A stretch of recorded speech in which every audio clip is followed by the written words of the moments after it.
Hello everybody, welcome to Daily Entomologist. This video, not quite sure what's going to be in it. Maybe just a little hodgepodge of things. But to start out,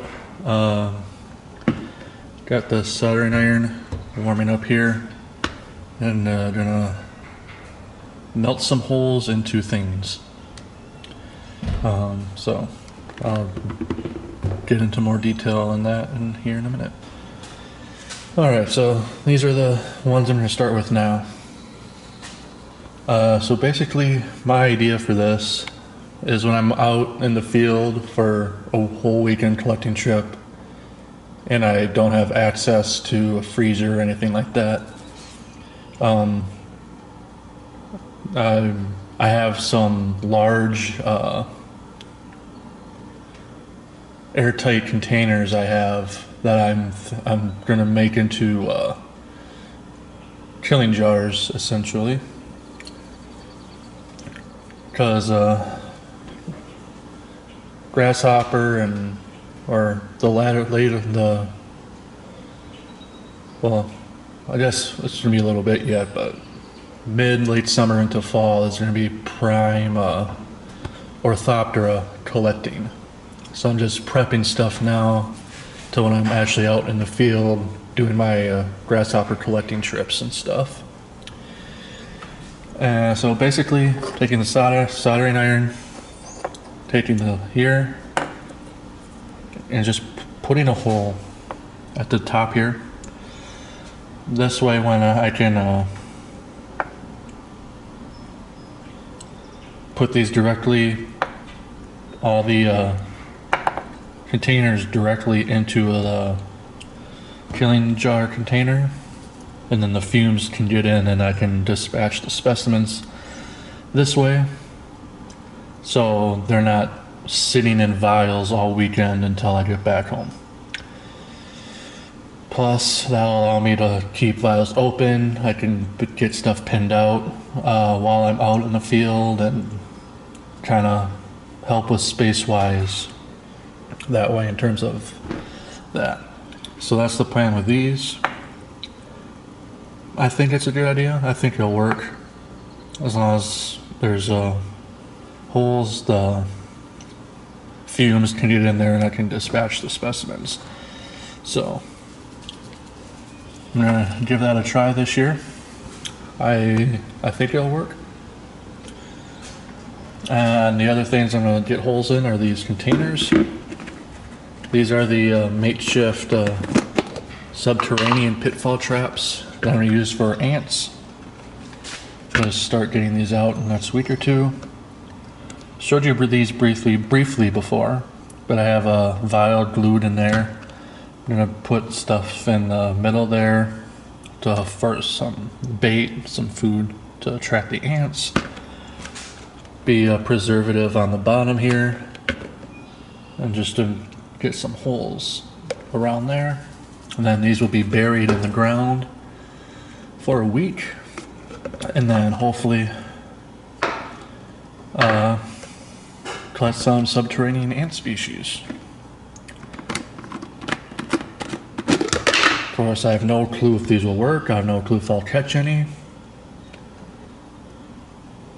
I have no clue in terms of subterranean ant species, where they are, or any of that stuff. So this stuff is going to be all brand new learning experience for me.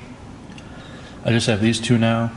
I am going to get more, because more traps will equal more higher chance of success in getting specimens. But yeah, I'll get started and getting holes and drilled up, or melted up, I guess. Alright, so that actually went by really fast. Pretty much just boom, boom, boom all the way down. So all these got holes on the lids. I'm gonna definitely try this method out here probably next week when I get out collecting again. And hopefully it'll all work out as I plan, because that'll make life a lot easier. So in these containers,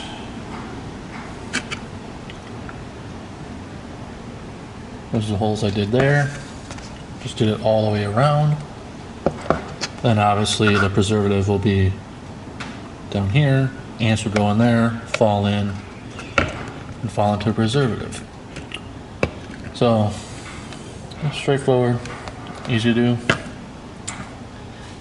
Stuff is all ready now, so all that's left is actually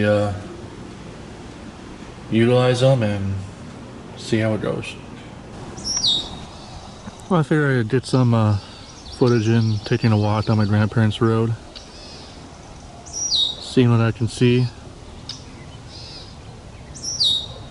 And as you can see there, I had a viceroy butterfly.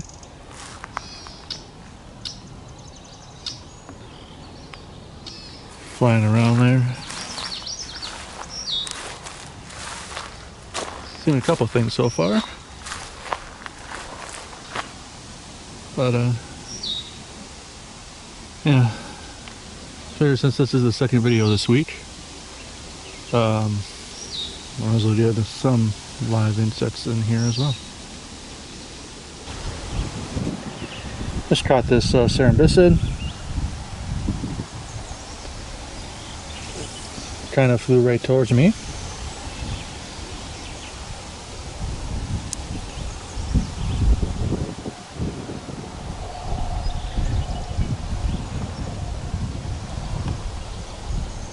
I'm gonna go ahead and get that in a vial, actually.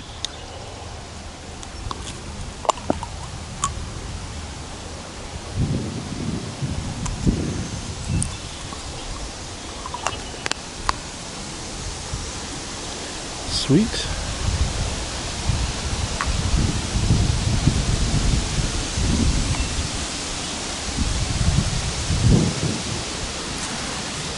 Gonna have to do a couple more longhorn beetles here, but we'll see.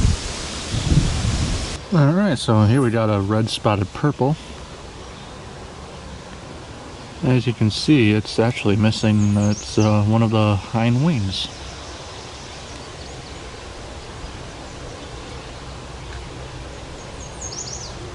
It's a really beautiful species though.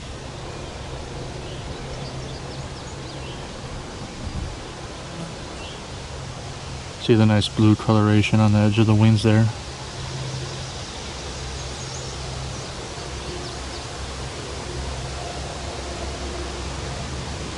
Just unfortunate it's missing some. Alright, so this video has been kind of a hodgepodge of stuff. But I think I'm going to close it out here. I set up, just set up a light trap to leave up overnight. And now I'm just going to go through the contents and see what I can find, and if anything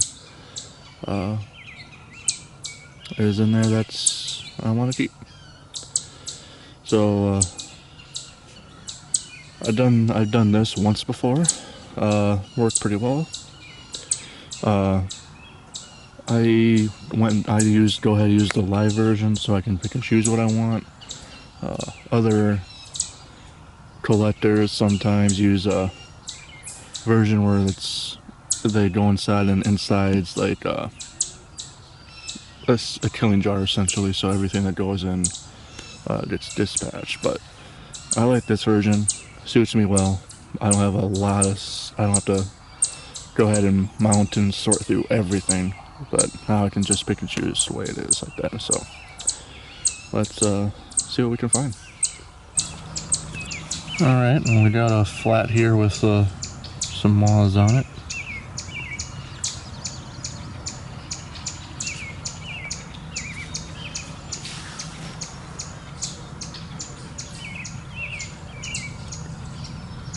I'm not going to keep any of these moths, but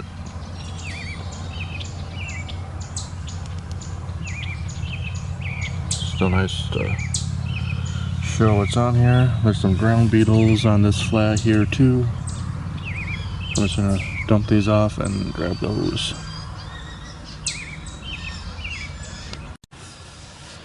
Alright, well, honestly, There's a lot less in the thing than I thought there was going to be. So it is kind of disappointing. But that's how it goes sometimes. I'm sure when the light went off, a lot of stuff was able to get up and fly away. But there are some water boatmans in the bottom. No aquatic beetles though, so that's unfortunate. But there's some moths here that I shook off some of the egg flats. We can take a quick look at.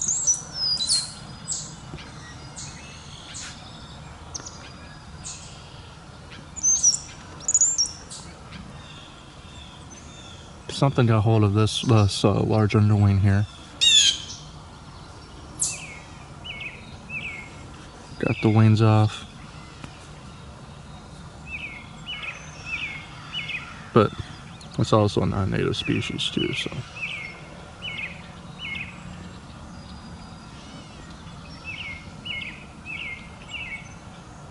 Most of them are noctuids.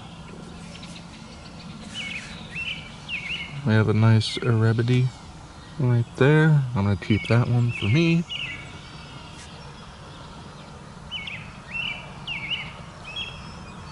There's some more there. I got that one there. And there's some smaller moths around here. So, did get a couple beetles in that moth, so that's something at least. I'm gonna go charge up the battery and get ready for another round of black lighting tonight, which will be a different video. But well, this video kind of jumped around a couple different things, but hope you enjoyed, and I'll see you guys in the next one. Bye bye.